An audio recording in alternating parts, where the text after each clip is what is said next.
What's going on, friends and family? Thank you guys so much for joining Every Day's a Saturday with your host, me, myself, and I, Brian Roof. Hey guys, another great day, another great interview. What can I say? But before we get started, I just would like to start off by thanking each and every one of you guys for tuning in, watching, liking, sharing out the show. I can't thank you guys enough. Great things are coming to Every Day's a Saturday. Um, you know, I can't thank you guys enough because all of it is because of you guys helping me get my voice out there, helping the veterans get their voice out there. I can't thank you guys all enough. Some of the great things that have happened since it's been about 6 months since the podcast started, and I mean some of the great things that have happened. I have got in touch with Gunroom Radio, have become a radio DJ on Gunroom Radio. Uh, Now I'm a part of Military Broadcast Radio as well. Wacky Wednesdays got picked up by that. It is, I mean, there's just so many great things going on. And like I said, it's all because you guys out there liking, sharing, checking out the show. And I can't thank you guys all enough. Without further ado, though, let's go ahead and get into our next guest. My next guest, he's served his country proud in the United States Marine Corps and Army. He's a retired firefighter, paramedic, and is part of a nonprofit called Soldier Songs and Voices, in which gives free instruments and songwriting workshops for veterans. Let's meet another real hero, Jack Blaise. Hey, good morning, Brian. How's it going? What's up, Jack? How you doing, man? Oh, I'm doing pretty darn good today. Doing pretty good today. I said morning. What time does this broadcast anyway? It actually, I think it comes out at about 1:30. Usually, so like it drops two different times. So on Spotify, it comes out on midnight. So you're okay there. And then Already. on Yeah. YouTube, it usually comes out about 1:30 because I do usually like a watch premiere, and that's usually the time I'm usually available to watch it. So I And usually it's like to always be there. morning somewhere, right? Yeah, absolutely, bro. You know what I mean? And Yeah, I just used to one thing that I also host a radio show on MBR, the morning show on Friday mornings. We're on from 8 to 10 Mountain Time. So I'm always used to saying good morning when we do these things. right, yeah, and that part I did forget to mention, and I was gonna go ahead and say that because yeah, that's actually how I met Jack is watching MBR, and I tune into their show every Friday morning. I'm usually, here in California, just waking up, grabbing some coffee, able to get in and listen in on to your guys' great conversations. You never know what you're gonna get. Love and I enjoy watching you guys and you know calling in and being a part of the show, man. It's fun. Well, you never know what you're gonna get because we never know what we're gonna do. We make it up on the fly, and live radio or live podcast, whatever. And yeah, it's always fun. You make me feel entertaining. The fact that you are willing to get up early and tune in, even though I guess it's not out of your way. Sounds like you're up early doing other things. That's one thing that didn't stick with me with the military is I hate getting up early. I fucking hate it. I think it Yeah. should be illegal to have to wake up before the sun comes up. Well, now, man, I think I am. Well, now that I've kind of been out for a while, I've been easier to adjust to it. Because I mean, even when I got out of the Marine Corps, the job that I went into started at 05. Ugh. Yeah, 05, dude, and I had to get up like at 03:45 or something like that. Usually, get myself ready and then commute to work. So, yeah. There, there, there was No, a go ahead. time before the Marine Corps that I actually worked for a bread company as a vendor and delivering bread. I won't say the company, but worst job I ever had. Worst job I ever had. First off, you had split weekends. You're off Wednesdays and Sundays, so you didn't even have Oh two no, days off together. And to yeah, get no. there early enough to get all the grocery stores and everything delivered on time, you had to be there literally at 3:30 in the morning. And I'll never forget, I was talking to one of my coworkers and I said, this job sucks. I'm going to go find something else. And I don't remember what it was. And he was like, oh, you might have to work night shift. I was like, what the fuck you think it is when you show up at work at 3:30? That's night shift. I don't care what you call it. Right? Man, yeah, and that's something I definitely don't like is no night shifts either, man. Certain time after the if I'm not that kind of person. Like if it's those late night shifts, because we even at my other job, it was like there was a late shift from you get in at 3 p.m. 1500, get out at 0130 or something. I was like, nah, nah, not my deal. Well, I'm a uh, night owl, so I one of the best jobs I ever yeah, had some for a people are lot of reasons. second shifters, man. Yeah, Yeah. so you're probably the guy that likes to sleep more till like 10 a.m. Yeah, that's Although it. I've realized now that I'm getting old, it's a lot easier to wake up early. Uh, and I go to bed early too, for me. But Yeah, part of that is my partner, my old lady, she's very much a morning person. If she sleeps past 5 a.m., she's like, I slept in. And I'm like, no, not me. Uh, nope, yeah, man. I nope, nope. remember hanging out with my grandpa when I was a little kid, and man, that son of a bitch, he was a masonry. He built block walls. But he would be up at 3 a.m. in the morning every morning and, watching the news, getting himself ready for work, and then, he'd go to bed around 7:30, 8 o'clock, that evening, though. Mhm. So but, man, I could always remember I'd be waking up as a little kid, and he'd be like, "What are you doing? It's too early." I'm like, "I just heard you out here listening to, the news. I came out there." You woke me up. What do you think I'm doing? Yeah, like, "Get your ass back to bed." But hey, man, so let's learn a little bit more about Jack Blaze. Let's talk about your military service. What made you end up joining? I know I don't for some crazy reason you went in the army, and Yeah, so uh, we're gonna have to hear about all this stuff. So let's get there, and then we'll come back and talk about soldier songs and voices and all that good stuff. absolutely, absolutely. Well, my grandfather, I have to start with my grandfather just because he's a true hero. He lied about his age, or didn't lie about his age, but he got his mom to sign for him so he could enlist in 1944 at 17, and he got put on security on a merchant marine ship, and was only on the ship for like 3 months, and a kamikaze hit his gun tub and killed everybody else in the gun tub except for him. And they actually threw him on the pile of dead bodies because they didn't expect him to live because he had a sucking chest wound and all that stuff. And I'm actually halfway through writing a song about him. But so he was in the Navy, and then my dad was in the Army during the Vietnam era. Um, but he did not go to Vietnam. But so I grew up. Well, I say I grew up until I was 6 years old. I was an Army brat, and then we moved out in the middle of nowhere. But so I had that tradition, and so in 1993, I joined the Army, and of course, my granddad gave me crap about not joining the Navy. But to be honest, I always had that Marine Corps mentality, I guess you would call it, and so joining the Army, and I was going to go to Ranger School and all that stuff, and I had that in my contract, and they sent me to MEPS, and all of a sudden they discovered that I was colorblind. And I was like, "Well, I knew that. If you would have just asked me, I could have told you that." But then for some reason in the Army, you can't be in infantry if you don't have full color vision. I don't know what the fuck that was about. They said something about you won't be able to use night vision or something, but I used night vision all the time when I was in, well, not all the time, but I used night vision when I was in, and it was, worked fine. But anyway, so my job list went from, anything I wanted to do basically down to 3 jobs. And so it was laundry, bath specialist, chaplain's assistant, or small arms repairman, right? And the recruiter convinced me that a small arms repairman was just the armorer, and every unit needed an armorer, so I could, you know, find whatever kind of unit I wanted, which of course was bullshit. But so I got in, and it turns out that my job was basically the gunsmith. I was a third shop, maintenance for the gun for all the weapon systems, and so that was kind of cool. I mean, I can build an AR in my sleep now. Uh, but it was so anyway, from 93 to 96 I was in the Army, and that was my hitch. It was just a 3-year hitch for that.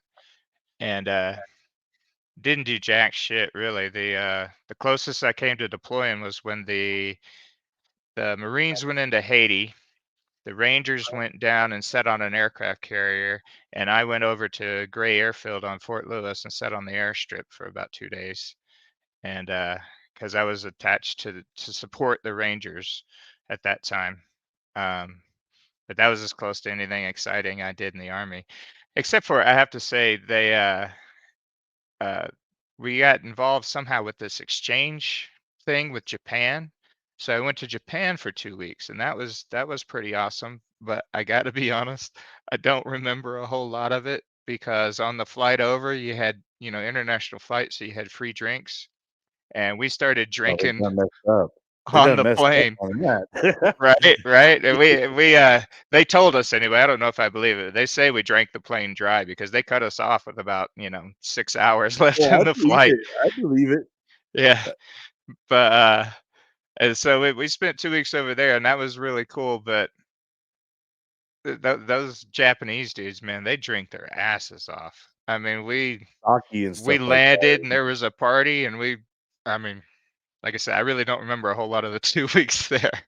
I have a few pictures, luckily, but I do remember we were doing a night op, and they were serious about night ops. I mean, there was no light at all. We didn't have, the drivers didn't even have NVGs. We were just trying to follow the little black light on the bumper, and we were in the back of this the old style like Willys Jeep, and we ended up rolling into a drainage ditch.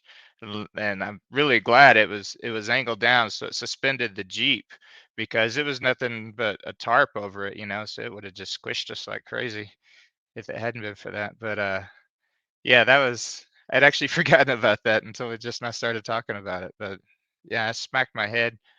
I still insist my K-pot was on and then came off, but they were like, "You weren't wearing your helmet, were you?" But anyway, that was a different story.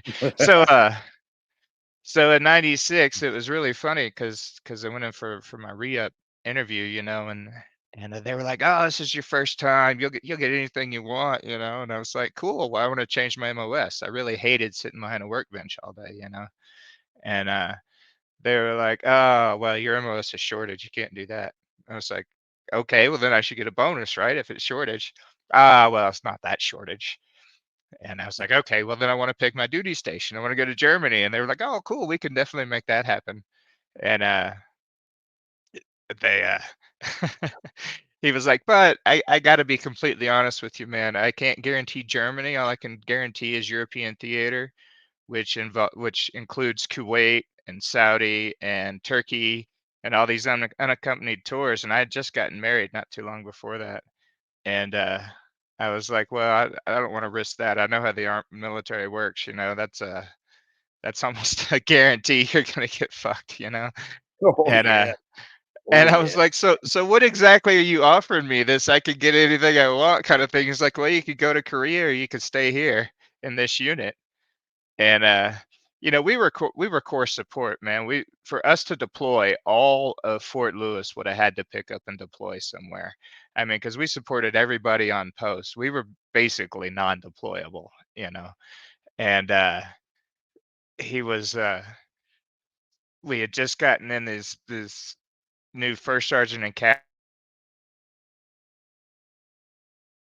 Oh. captain that came together from a forward support, and so they had to come and improve how high speed they were and all that crap. And it was just our unit was not set up that way. That's just not the way we did business. But they came in, and so they started calling like alerts every morning at 4 a.m. And then you get there, and of course they'd bitch because you weren't fast enough. And then they were like, "But since you're here, y'all just go down to the shops and start working." Well, after about 3 days of that, you're caught up for like the next year's worth of work. And they still kept doing that. And so then they'd walk through the shops and start fucking with you about, well, if you don't have any jobs, you should be reading your TMs and studying your TMs and all this crap. And I was just like, you know what? I'm going home. You know, I'm going back to Texas. And so I got back to Texas, and honestly, I almost immediately felt that urge to go back in. And so I went to the reserves for a while, and that sounded like the coolest thing in the world. I was going to be an Op 4 NCO for the training battalion there, and I was like, wow, that's cool. I mean, your whole job is just to be Op 4. I mean, how cool is that? And So, which for those listening that don't know, Op 4 is just like you play the bad guys when people go out and do training in the field. But the reality was every drill, all you did was sit there and smoke cigarettes for 2 days straight, You guys maybe were go to a actors meeting. basically, right? Yeah. Yeah. I mean, it was just horrible, and I could not deal with that at all. So, after about 6 months of that, I got back out, and, about a year after that, I was like, I still miss it, and my wife got pregnant, and I didn't have insurance or anything, and so decided to go back in again because I'd been feeling that pull. And so that was when I went down to talk to the Marine Corps because I'm like, the Army told me straight up that if I went back active duty, I'd have to go right back into my old MOS. And and of course, this is in '98. So they were like, and that's if we even let you back in because, Clinton had downsized everything and they were paying people to get out. Even, in '96, when I got out of the Army, there were guys that if they'd made E4 and had made an E4 for, I think it was 8 years, they wrote them a check and said, have a nice life. And Separations pay. Bye-bye. yeah, but so they were really picky about who they let in, and it's funny how that goes in cycles, right? Especially once the war started, it was like, anybody who has a pulse, get in here, and then afterwards they were like, oh, you've got the wrong kind of tattoo. You need to go find something else to do with your life. But anyway, I get diverted easily. Uh, the We all do. So I went and talked to the Marine Corps, and this is how much I wanted to join the Marine Corps. They were like, "Yeah, you can come in, but we have to take 2 stripes from you, so you go from E4 down to E2. But don't worry, you'll get it back in no time, right? And uh, and you have to go back through boot camp, because we march around in circles better than the Army does, which is actually true. But at the same time, it's like you didn't really teach me anything I didn't know, other than we actually care about this stuff more than the Army did. Basically, I do have to say though the marksmanship program was worth it. I mean, the marksmanship program for the Marines is just in a class well above what the Army does. And I was a good shooter before I went into the Marines, but all the reading the wind and the dope and all that stuff that they teach you, just that you don't get any of that in the Army. And Man, this that was in the field week and stuff when they got you really, I mean, they you don't just do the range like one day, you know what I right. mean? No, There's it's a whole buildup before you even hit the range. And yeah, it's like, I mean, they get down to like scientifical stuff. I mean, it's crazy. A lot of people think, Marine, oh, dumb guys, whatever. They have no idea how much education is in boot camp. I mean, yeah, even when it comes to history and in the Marine Corps too, we need to learn the whole Navy structure as well because a lot of times we deploy with them. So right, right. you're getting a And little rant on the Marine Corps. Sorry about that. no worries, man. But I'm completely with you on like the history, and just that whole pride and tradition and everything that is instilled in you in boot camp. I mean, and you have to, you had to read books. I had to read, what was it, Yeah. Rifleman Dodd, I think. I don't know if that's still the basic. You have a copy? Nice. Nice. You know what? I don't think they give this out anymore because people were like, "I don't know what that is." I was like, "I got this in 2000, so maybe they don't. I don't know." Yeah. That's funny. Okay, so you were really close right after me. So Yeah. yeah. Were you still iron sights then? Mhm. Yeah. Yeah. Oh, Yeah, yeah. hitting the target at 500 meters with a, oh man, you still got it all. Yeah, look at Yeah, this I bad boy, dude. I kept mine for a long time, and my second wife, I had it all in like a bin, and I was like, see if you can get something for the uniforms, if they'll give you something worth having. Nice. That's Boot awesome. band. Look at the boot band, man. So worn Yeah, out. yeah. They don't wear And I'll those tell you anymore one either, last do thing. I they? got too many things, man. This is Gilcrest, original boot camp ink stick. ink stick. Yeah. All Ink right, man. sticks and Sorry. moonbeams and portals and yeah, Yeah. Go fasters. yeah, yeah. Scuttle bucket. Oh man, all the Scuttlebutt. things. Yeah. Yeah, but yeah, I really actually enjoyed. I know this sounds sick and twisted, but I enjoyed Marine Corps boot camp. Because I really enjoyed the marksmanship program. I really enjoyed the history part of it. I've always been a history buff, and love the history part of it, and the pride and the tradition and all that in there. And I really think all the forces should try to incorporate something more like that, because it's just a I mean, that when you learn about people like Dan Daly and Smedley Butler and, of course, Chesty Puller, and just Yeah. all these really larger than A. life Cunningham. people, Yeah. it I get mean, no, it gives you so much more pride, and I think that's why you see, Marines, and I'm saying other branches don't have pride, but, in terms of, like, when you see Marines, they're really prideful. Like, I mean, look at me, I got the flag, and mm, I got flags everywhere. I got myself tattooed with the Marine Corps emblem and stuff like that. It's because, man, when you go through it, they make you learn not just what you're doing today, but they make you learn what everybody before you did and it and gives you make you have something an you have to live up appreciation, man. to, Yeah, you know, absolutely. you Definitely. because, Because, you don't dude, wanna let we that got a legacy down. long list of war heroes, like, Yeah, and they definitely go through them. And I mean, that's why even in boot camp, there's names after, all the Medal of Honor recipients and stuff like that. A lot of the O courses and stuff are yeah, all named after Medal of Honor people.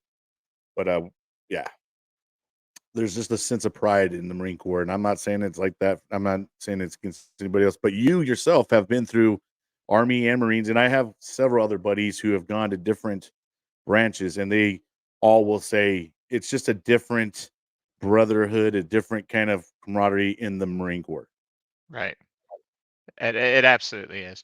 But one thing that was interesting, though, was in '93 in Army boot camp, it was kind of before all the Mothers of America kind of things took Yeah, over, and we right. still have wall-to-wall counseling, and that they would not just cuss at you, but like cuss you out. You're a worthless piece of shit, all this kind of crap. Your mother's a whore, all the stuff like you see in Full Metal Jacket, and a lot of people are like, nah, they wouldn't do that. No, that's exactly what we did. um I almost got my ear torn off by a drill instructor.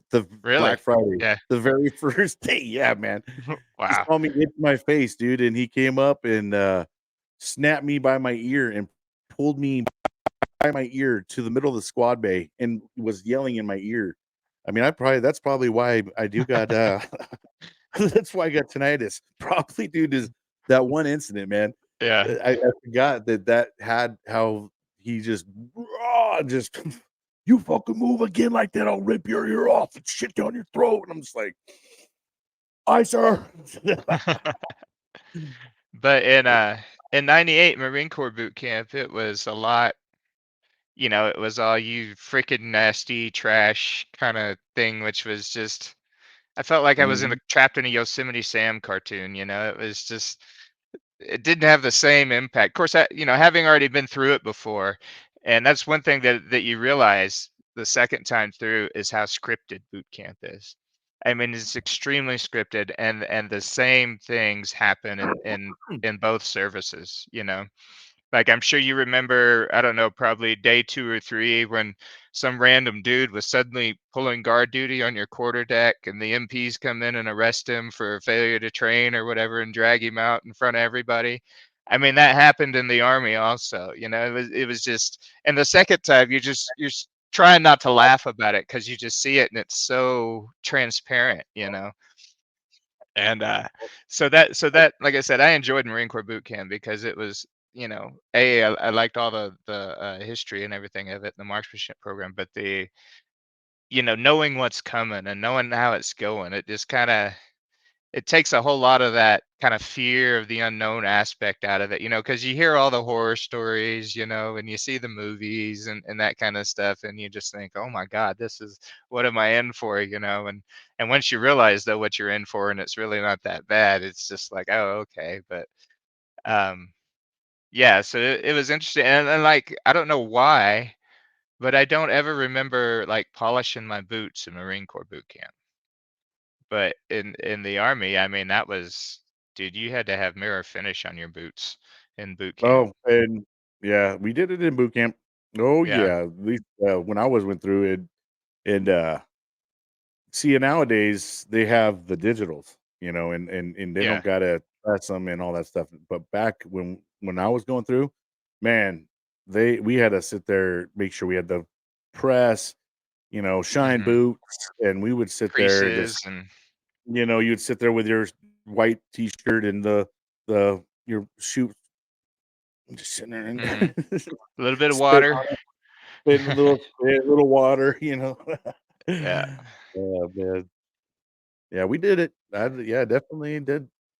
And I don't think they have to do it anymore. I think there's probably, but see, here's the thing. I mean, you got to look at it as a way that kind of probably wasted some time. You know, uh-huh. now they got more games to play in lieu of not spit shining their boots. Yeah, that's true, that's true. But, yeah, so anyway, after boot camp, and of course, because I didn't wanna end up back behind a desk, in the Marine Corps, they don't care if you got color vision or not, they'll give you a rifle and send you, so I signed up as an -- um, so after boot camp, I went to SOY, and it was interesting that I actually, we actually had the opportunity right towards the end of SOY to, they had a recon in doc, and, the, which was supposedly unheard of to actually get that in SOI at that time. That, normally you had to go to the fleet and do all that good stuff. But and while I was there, I like I said, my wife was pregnant, and I got to thinking about, here was exactly what I wanted to do. I wanted to go in and be like the elite of the elite and do all that high speed, shit. And but when the NDOT came, I was like, you know what? I actually don't want to do that because I've seen, like I said, at Fort Lewis, we supported everybody and we supported First SF Group. And you see those guys, they get called in at 5 a.m. sometime and fly out for 3 weeks or, 3 weeks, 3 months, who knows? And it's just, they're constantly in the field and constantly going. And I realized I didn't want that for my child, for my newborn, for me to be gone all the time and not be there to raise her. And so I decided, no, I'm not going to do the NDoc. And one of the instructors from Recon was like, well, have fun filling sandbags for 4 years. And it was weird. It just clicked in me at that time. I was like, what the fuck am I doing? I really, my time to do this was years ago. Now I have a family I have to think of, and I don't want to spend all this time in the field. So so I actually went in and told them. I said, "Hey, I don't think I can do this for 4 more years. You know, um, I think I need to go home." And of course, they were like, "Well, you'll be out of here before, faster if you just graduate and leave, and go to the fleet." And I was like, "Yeah, but it's a whole lot harder to get out once you're in the fleet than it is, uh, here in training." And it was really kind of funny because I ended up getting an entry level separation from the Marine Corps, even though I was prior service, and it was just, I mean, I didn't actually qualify for an entry level separation, but that's what they gave me. So um, yeah, so for a long time, actually, I was really hesitant to even tell people that I'm a Marine because, it felt like, and this was in '98, I got out actually in '99. So if I'd done my full hitch, it would have carried me through 2001. And then, chances of deployment being stop lost and all that shit definitely would have come into play. And so I really felt quite guilty for that for a really long time that, I had, even though I've done a lot more service than, you know, 90% of the country or whatever it is. It still felt like it wasn't enough, and I felt very part of that Marine Corps pride, of, well, I didn't live up to everything that came before me. And it was really a struggle for me for a long time. Like I said, I wouldn't even tell people that I was a Marine. And then, for a while, I would say, well, I was in the Army and I did a little time in the Marine Corps, but I don't really consider myself a Marine. And it was just, it was, like I said, it was a hard thing to come to terms with. Now I'm like, um, whatever anybody says, I got my EGA, and I stood on the top of the Reaper, and You earned your title, bro. You yeah, earned it. yeah, I earned it. And so now I kind of tell people, kind of like, in the Army you go to Ranger school. Well, I went to Marine Corps school, because I went in, I got the cert, and um, so yeah, so now I'm back to being extremely proud of being a Marine, and um, it's something that I really carry, and um, it's been good for me actually to kind of re-embrace that, and because I'd gotten into a really dark place, which so I went from the Marine Corps.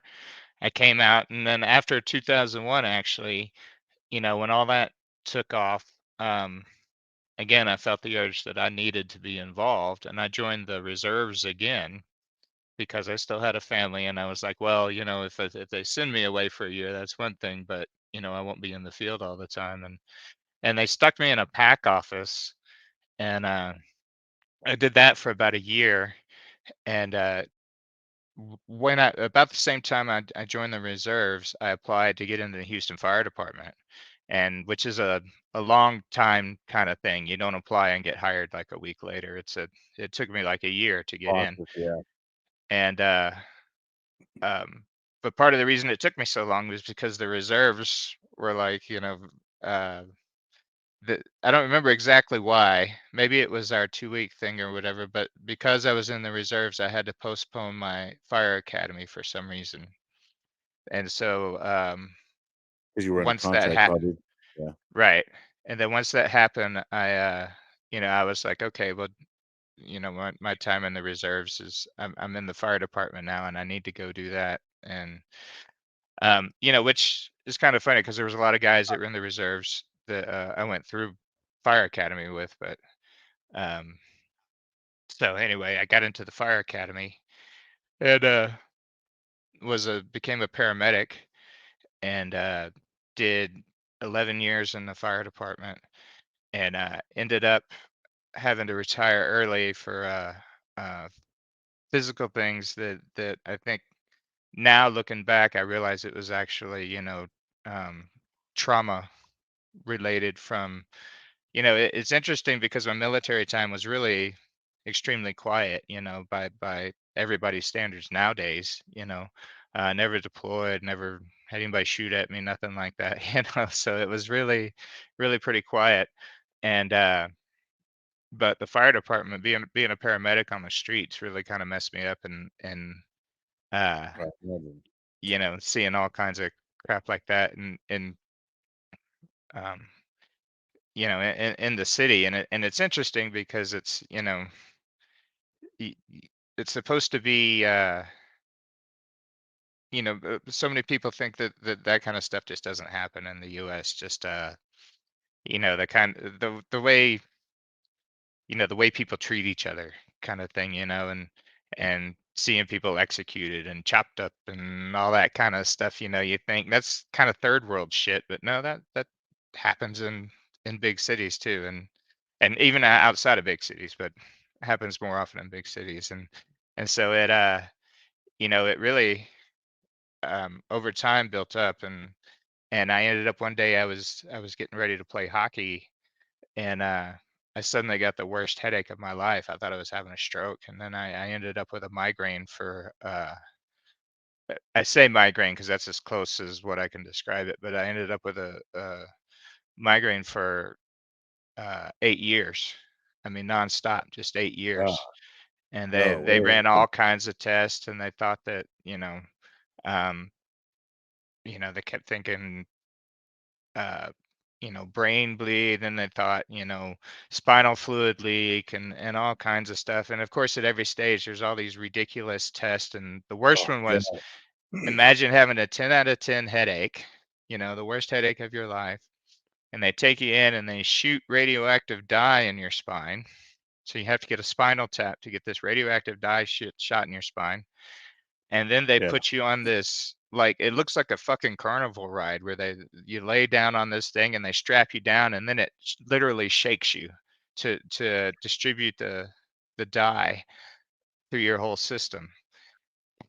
It just so I mean, that was just Mm. a ridiculous kinda torture thing that they put me through, and it was, yeah, so after a while, I was like, "I don't care, you guys are done looking." I said, "You're not fucking with me anymore."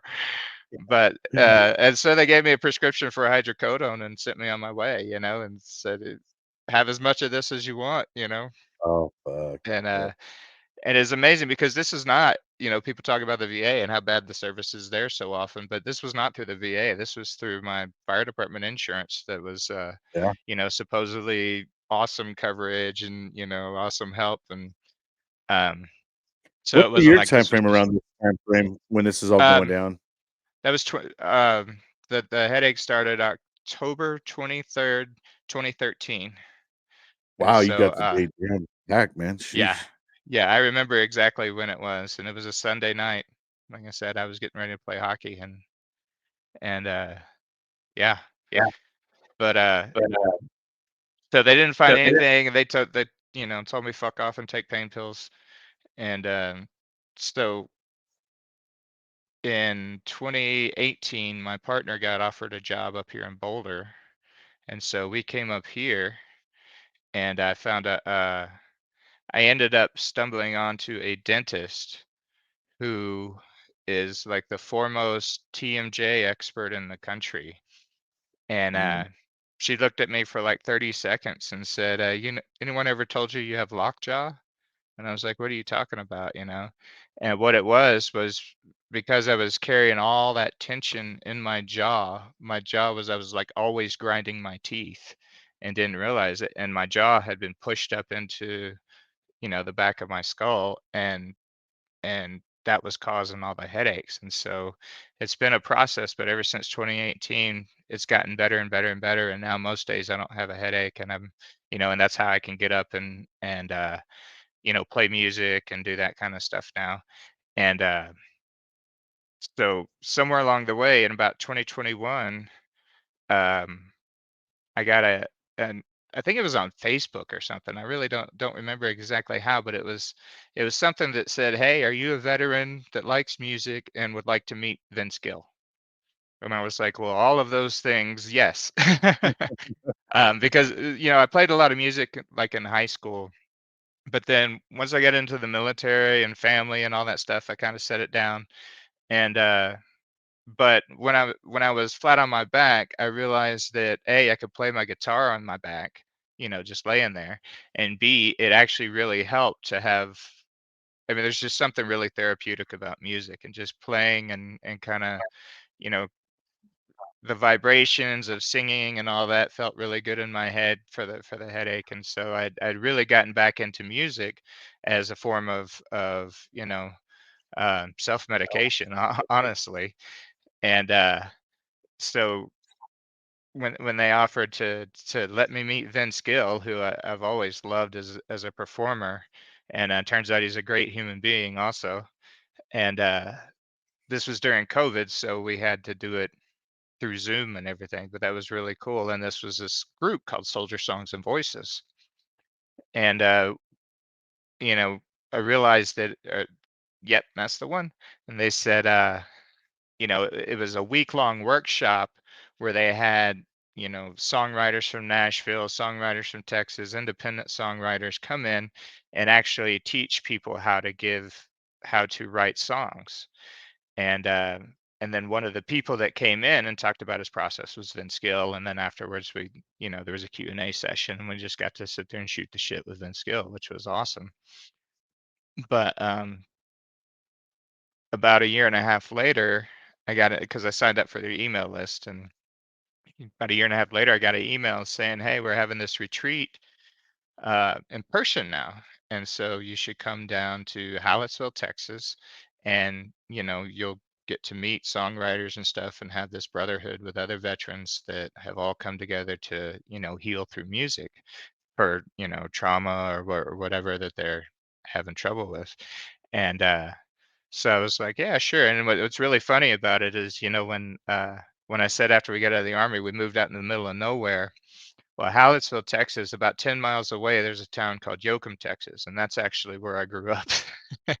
So it was really kind of funny to go back home basically to this organization that was really, once I got there, in person, they were really fundamental in helping me, deal with my shit and um, put it all into music and know that it was okay to write songs about this kind of stuff. I mean, um, so it was really just so therapeutic for me that once I was physically able, I felt really motivated that this was an organization that I needed to be a part of. And so now I'm the head of the Denver chapter of Soldier Songs and Voices. We've set up a chapter here, and when I say I'm the head, I'm basically the face. The other guys actually work so much harder than I do. Big shout out to John Evans, who is a VA employee and a Army veteran, and he and musician. He's he's a big driving force behind the organization now here in Denver, and he actually helped us get into VFW Post One in downtown Denver, which is the very first VFW in the country. And it's an art gallery now. They have a Veterans Art Commission that is based in there, and so we are holding our meetings there. We're going to be having functions there eventually, and it's just such a cool space. You go in and there's veteran artists, pictures and paintings all up and down the walls, and they've got a flag there from when they were founded in I think it was 1899. It's still only got like 45 stars on it or something. I mean, it's clearly not I think it's 45 stars on it, and it's just a really cool space. But yeah, what you're pulling up now with the TR Ranch, that's the one in Hallettsville, and it's really that's a neat story in itself. So this guy is such a big fan of fiddle music, huge fan of fiddle music. He's actually in the Texas Fiddlers Hall of Fame, even though he doesn't play the fiddle, because he had a roommate in college that was from Hallettsville, and he had come down and visited him and thought this place is awesome. Well, he went off, graduated college, and made a ton of money in solar, I believe. And so he came back to Hallettsville and bought a ranch. And the whole purpose behind this ranch is music education. And so he hosts like fiddle players, conventions, schools, all these things at this ranch. And it's just like I said, he's an awesome guy, and he in the Hall of Fame, even though he doesn't play. Just that's how much he's contributed to the community. And one of our guys who started the whole thing in Nashville actually moved down to Austin and heard about this ranch and went and got us involved with this ranch also. So that's where we hold our retreat now, and it's always in November. And like I said, you go down and you never know who's going to show up. There's um, you know, mostly people in the Texas music scene. Like there's Butch Hancock, who is legendary in Lubbock. Just all these guys that have been writing songs and successfully writing songs and making money off of it since the 60s a lot of times, and so they really know how to help you tell your story, and that is the most valuable thing that we do, in my opinion. Now we also help veterans get instruments, so that they can, because you can't, you can tell your story, but it's a whole lot more powerful if you can put some music with it. And so we help them get instruments, and then we help them learn to play them, and then we help them write their songs and tell their stories. And I say them, I mean our, because it is such a cool organization. And now you've got the picture here of Tony Rosario up, and he's my good friend here in Denver, and he's our resident songwriting expert, and he's been writing Oh, songs. right here. Do what? Oh, where'd he go? He was up a little bit, I think. I would say the old guy with the guitar, but that kind of doesn't narrow it down. But anyway, Tony Rosario, he's been writing songs forever. I think, all right. Was successful in Nashville for a while, and great musician and even better person. I mean, just awesome guy. But he's our resident, music expert, and he's there. He's not a veteran, but he has sons that were in the military, and so he is constantly, yeah, that's in there on the left. Um, giving to the veteran community, and it's just an awesome thing to see, because I understand why I want to step in and help veterans, but for non-veterans to step in and commit their time like he does is just such an amazing thing. And all the, you know, everybody that's involved at the higher levels of this are um, just wonderful people. Most of them are not veterans, but they have dedicated their time to helping us, and it's just such a beautiful thing to see. And the camaraderie when you go down to the retreat is just amazing. You're isolated on this ranch. You stay there. You're up in the morning, and it's a real intense experience. You have classes on how to write songs, but also classes on just because the biggest thing about writing a song is you have to be honest with yourself, and you have to put that honesty down into the music, especially if you're hoping to get any kind of therapeutic effect out of it. Um, getting that shit out of you is just so helpful and such a big thing. But before you can get it out of you, you have to realize what it is and where it is, and kind of come face to face with it. And so it's a really powerful thing. And they have um, well, last year they had a therapist there who was taking the courses and everything, but he was also there if you had something that you just really wanted to talk to a therapist while you're there, which was awesome. And it's just, like I said, the whole thing is just such a camaraderie thing and such a bonding thing that um, I think we were talking about on my show about how in the military, or no, I guess it was your show that the other day on Wednesday, that you know in the military you form such strong bonds, and then you know one day it's over. It's just like you're there the next day, you ETS the day after that, and you don't ever see that person again, quite often. Like there's literally one person that I have spoken to from my army days, um in the last 20 years, you know. Well, and you know what? You know what? Even more so, when we were in, dude, we didn't have cell phones and stuff like that Right. readily available. Or if you did, they're super expensive, or you maybe had a pager.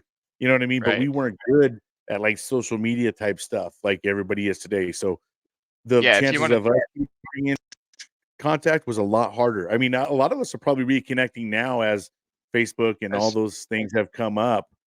Yeah. But back then, man, we lost each other. You know, Right, because you had to like physically write somebody a letter, it or wasn't like a going away party either for you, you know what I mean? Like, yeah, it was. Luke's leaving, so let's throw him a party, like, nah, No, it it was wasn't just. like that, man. It was like one day all of a sudden, or sometimes like how it happened to me and another buddy of mine, we abruptly got orders to go Mhm. to a different unit, and it literally they were like, "Go to your room, go pack your shit," and I'm like, "Bro, that, where's everybody at right now?" And no one was Yeah, even around. And next thing you know, I'm gone. And it's like yeah, we didn't really have a way of keeping contact. yeah, and I the had to score. drive my ass way over to their fucking, the 22 area if I wanted to go see him. Yeah, yeah, and the squad leader's even like, "Where's Roof today?" You know. Yeah, right, exactly, man.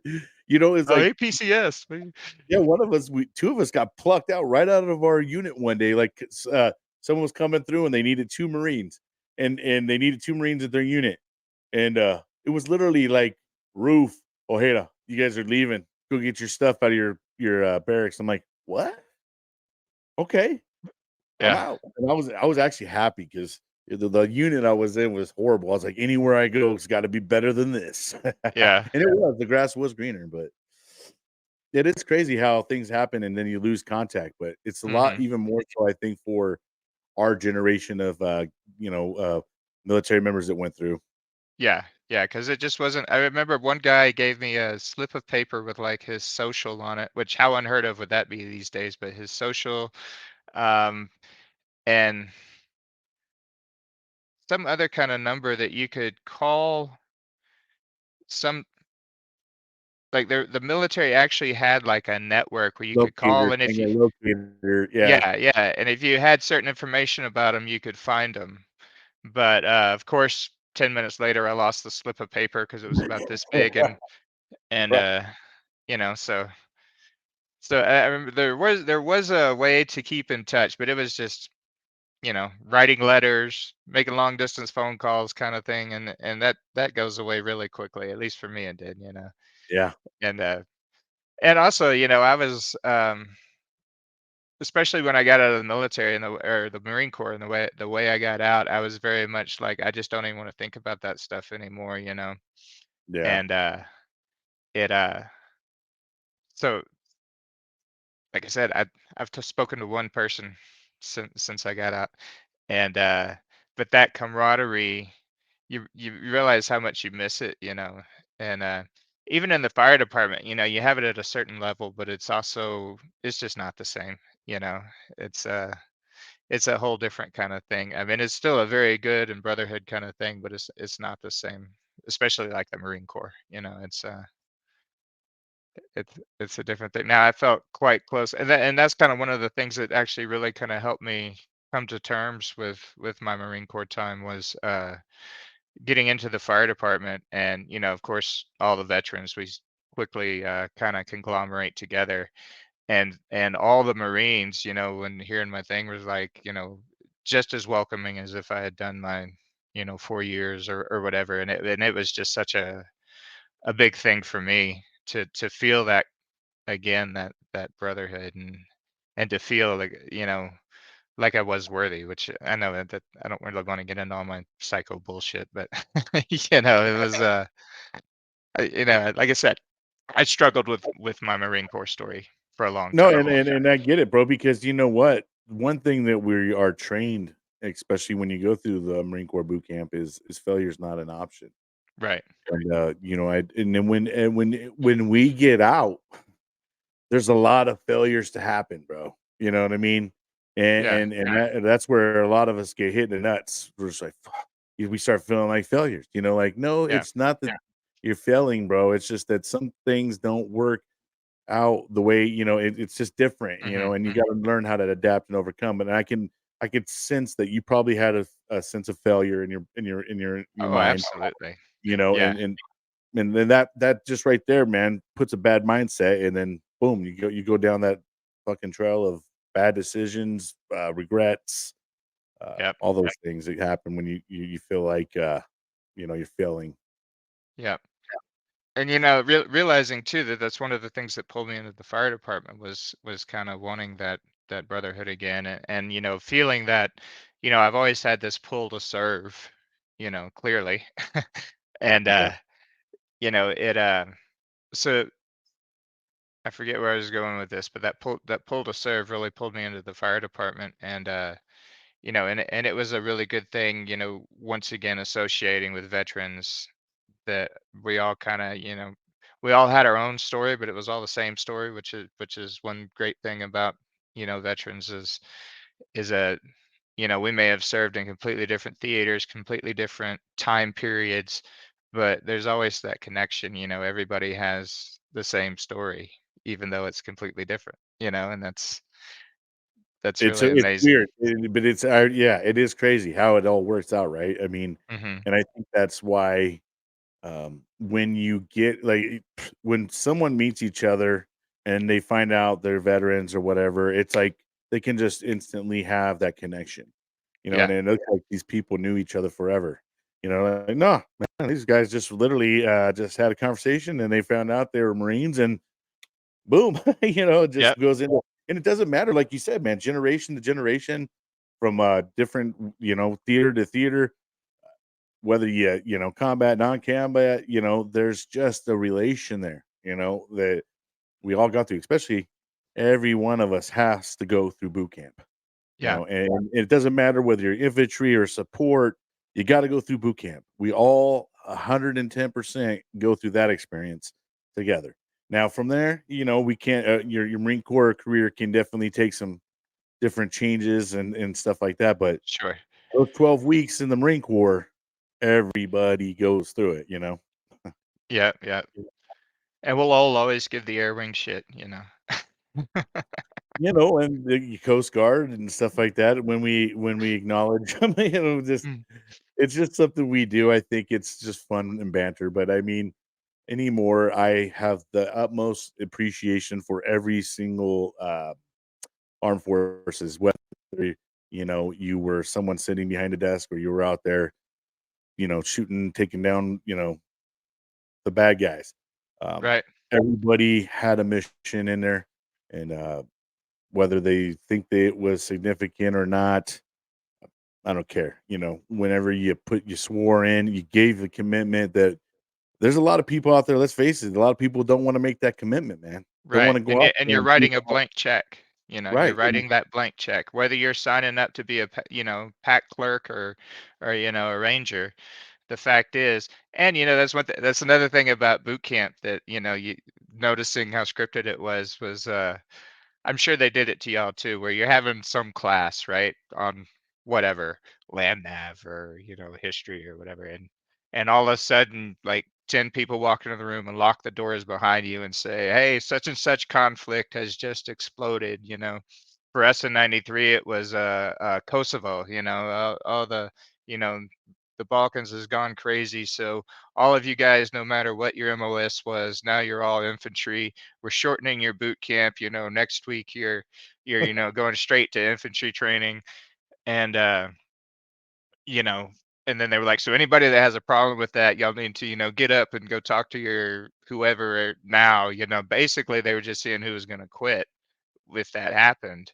And but they did that in '93 in the army, and then they also did that in '98 in the Marines, where they come in and they try to scare the shit out of you. That it doesn't matter what you signed up for. Now you're going to the front lines, kind of thing. And it was interesting both times. Nobody like stood up and was willing to leave, but it was, that really kind of drives it Yeah, would home you that wanna be that guy in front of, like, 50 other dudes, like, right, I'm right, scared, man." Like, "Fuck that, dude." right, Like, "You this some bitch better never come back." yeah.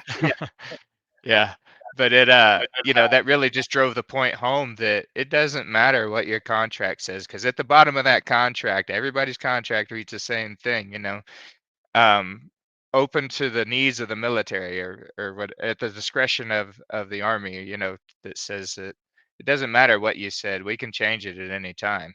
And we found that out the hard way, when they started stop lossing people, in '04 or whatever it was, and 2003. Yeah, it was 2003, '03. yeah. Yep.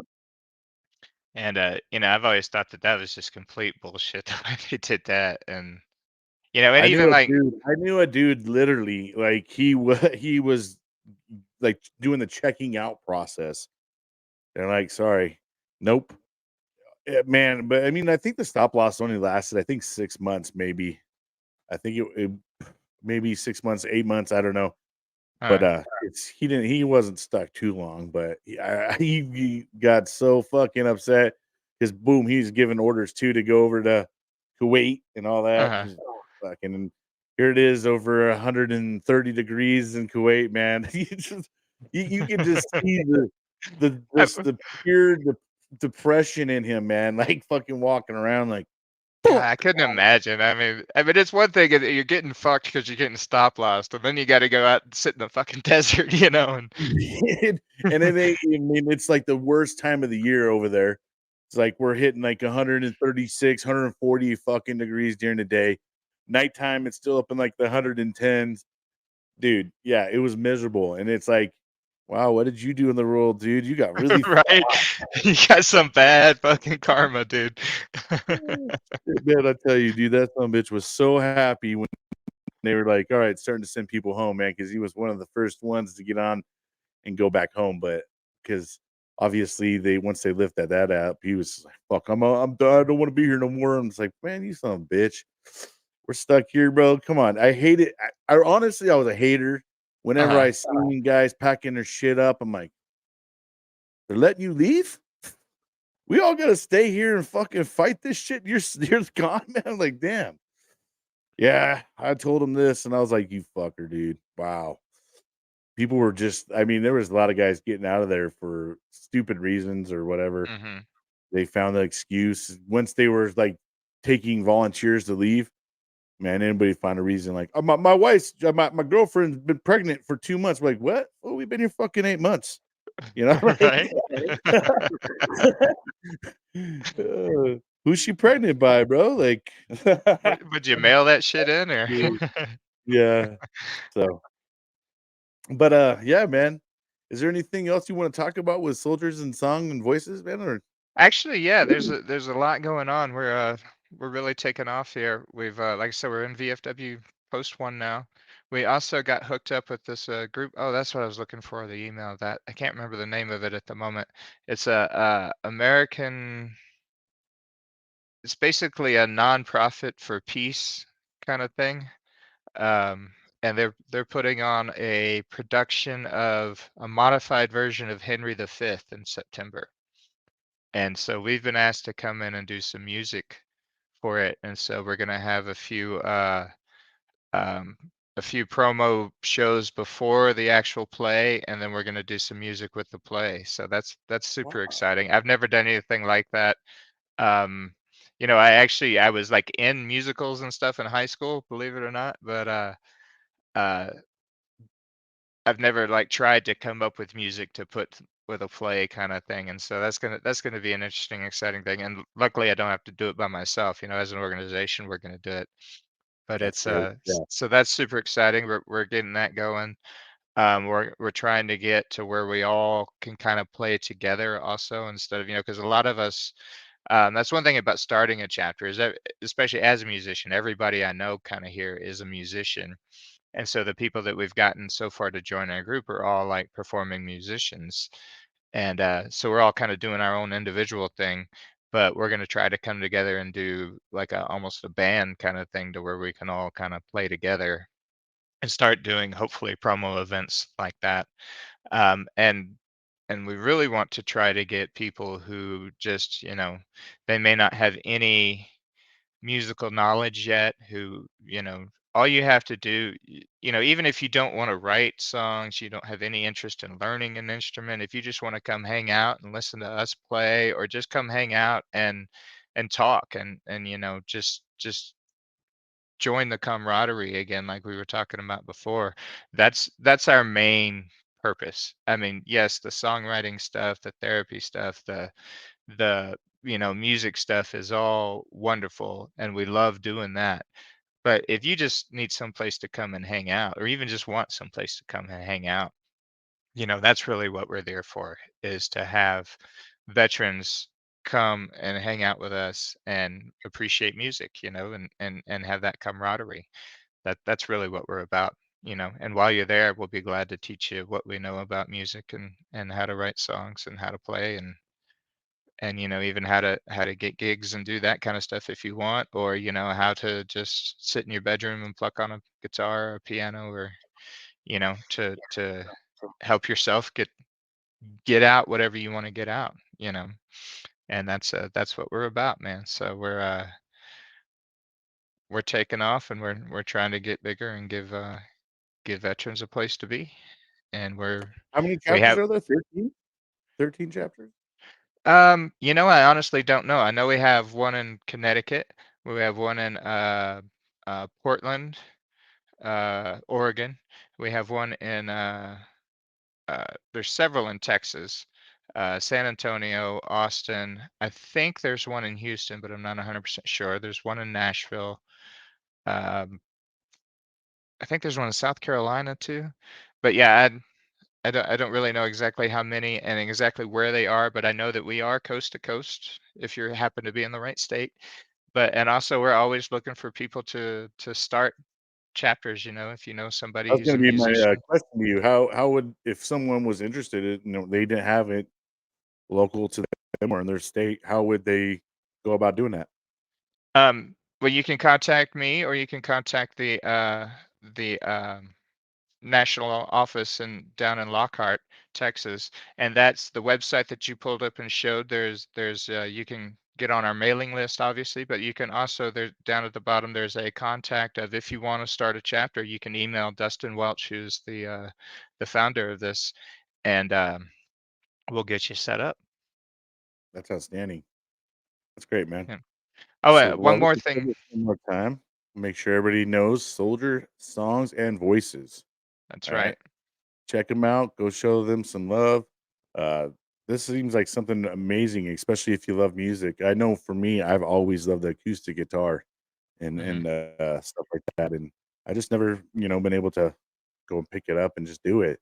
But this seems awesome, man. And nothing like music is just very therapeutic. I love listening to music, and it's just it really is a song, like a tone setter for you in stuff. A lot of times, it really help you through really shitty times. At times, it can really get you out of that funk, kind of, and at least maybe bobbing your head and just getting some moving and grooving a little bit.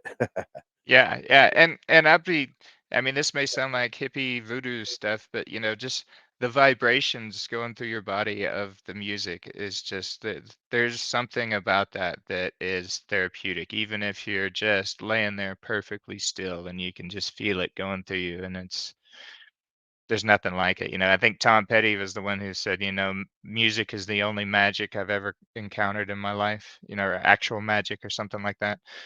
And yeah, to me music is magic, and it's so healing. And one thing I wanted to bring up too that I'd forgotten to mention is we are working on of course I may not be supposed to say anything yet, but we're working on a partnership with a group called Guitars for Vets that they also are kind of similar, but what they do is they recruit I people believe who that's have no Taylor.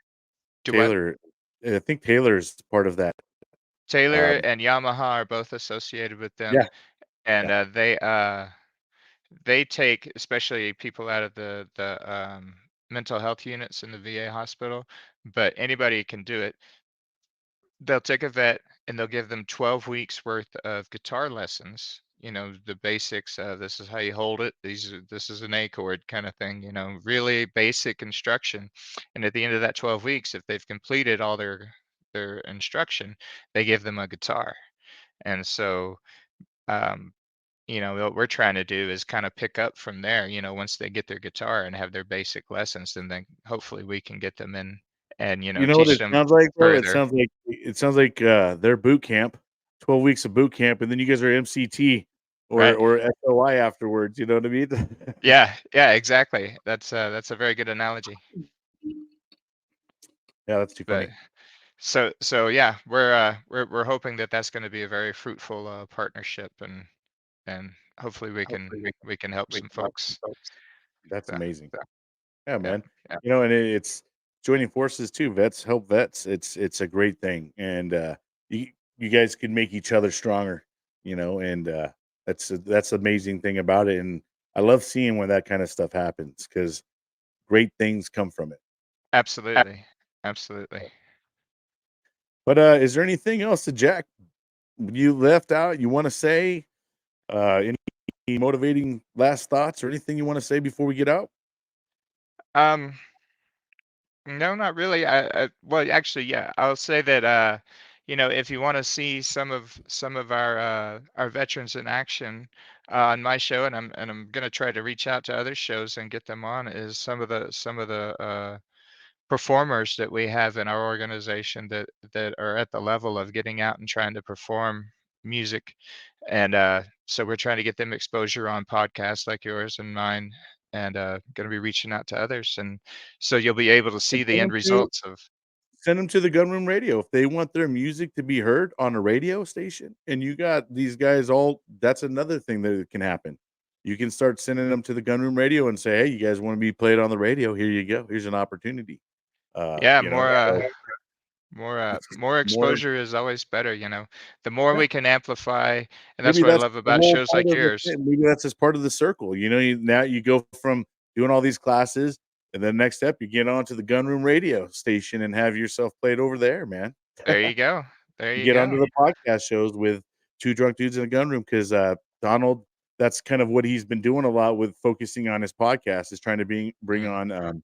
on singer songwriters that are veterans and have them talk about their story and why they're doing music and it's really awesome. And then Yeah, I they have gotta a guy connect. be in top 20, man. So yeah, I gotta connect with him. It sounds like a great thing. And and that's we were talking about before this off air that, one of the great things about doing podcasts and things like this is the whole point is to try to amplify veteran voices, give the veterans out there, a platform to speak, and all these organizations out there that or may not know about each other, and give them a place to connect and do more good for veterans, because that's what we're here for, is to try to amplify veterans voices and do good for them.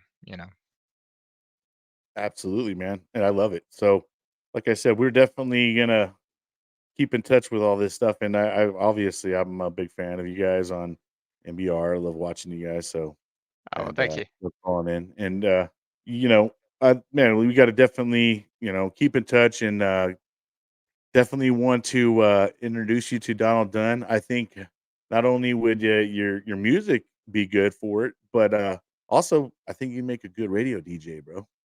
Well, we'll have to negotiate that, see if y'all can afford me. Yeah, right. Yeah, man. Jack Blaze on the Gunroom Radio. That just sounds. It just has a good tone to it, man. Right, So right. And then, with my background, we can talk guns and music. I can. yeah, man. Bada bing, bada boom. Yeah, Right, right. So all right, cool, man. Well, it was a pleasure having you on, man. I actually enjoyed having this conversation with you. I'm Well, appreciative of you coming on, taking the time and spreading and talking all the stuff that we talked about. the pleasure's all mine, man. It was great. I'm Absolutely. happy to be back anytime. So, Oh yeah, man, absolutely. I love having people back on, and especially you want to ever come over and hang out on the Wacky Wednesdays, you're more than welcome to join in. And always, it's always great to have guests on that show and interact. It's a little bit less formal and just chill, man. So yeah, yeah, just make up some stuff, kind of like we do on Friday mornings. yeah, man. Just wing it, wing it and Wing it. fly. Yeah. All right, brother. Well, Well, thank like you, I said, sir. thanks again. Yeah, buddy. Thank you, We'll man. be in Yeah. touch. Yep. Hold tight. All right, friends and fam, that wraps up another great interview.